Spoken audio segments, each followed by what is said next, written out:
Now, we also want to talk about balancing our intuition and our mental, intelligence, because there are, of course, things that make sense. It's true that sometimes our intuition will have us do something that does feel a little outside of what makes sense to us in terms of our conditioning, and it ends up being a positive thing.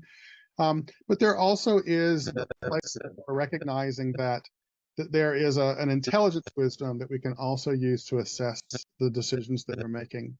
And so there's a model that I learned several years ago that I really like. I think it's fun just to say it, but I also find it really helpful. And so it's called the yes, yes, hell no model of guidance. And it's sort of presented really as a sense of like goal setting. And so I'll explain it in the goal setting. But so imagine that there's this inner feeling that you want to do something. Say that you want to, take a particular training class, or you want to travel to India, or you want to change course in your career or something like that. So let's just say there's sort of this big step that you want to take. And so you're trying to connect to your inner intuition. And so the yes, yes, hell, no model is a way of kind of looking at that process, and giving an understanding for all and a context for anything that you might be experiencing. So the first yes is really the intuitive yes. We want there to be a deep inner knowing, an inner feeling, an inner sense, an inner sensation, an inner image, an inner vision, but an inner trust on some level that, like, yes, this is, I feel so called to this, so drawn to this. Like, there's just a truth in my being that this is the thing that I want to do.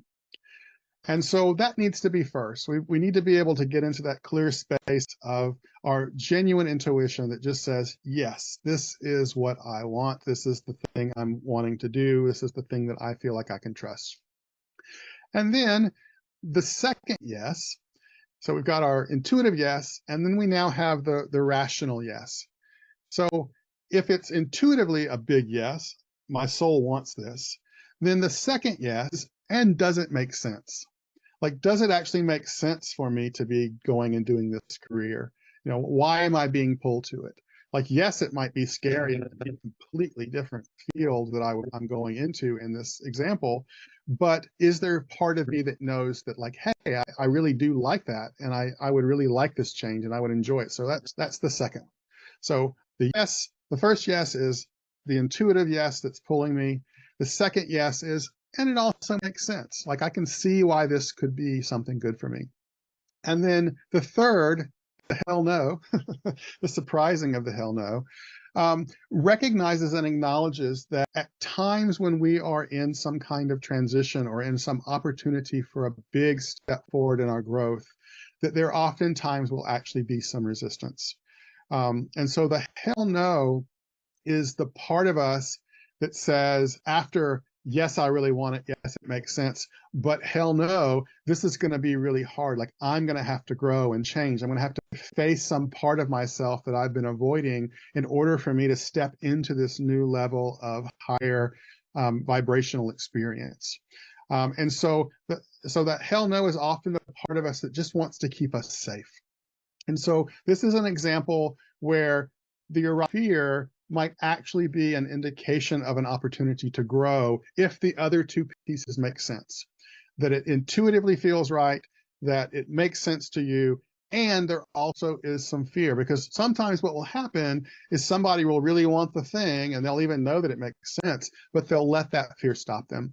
And in that particular case, in the example I'm giving, in the context that I'm giving, then that fear of not doing it actually has the potential from holding us back from growth.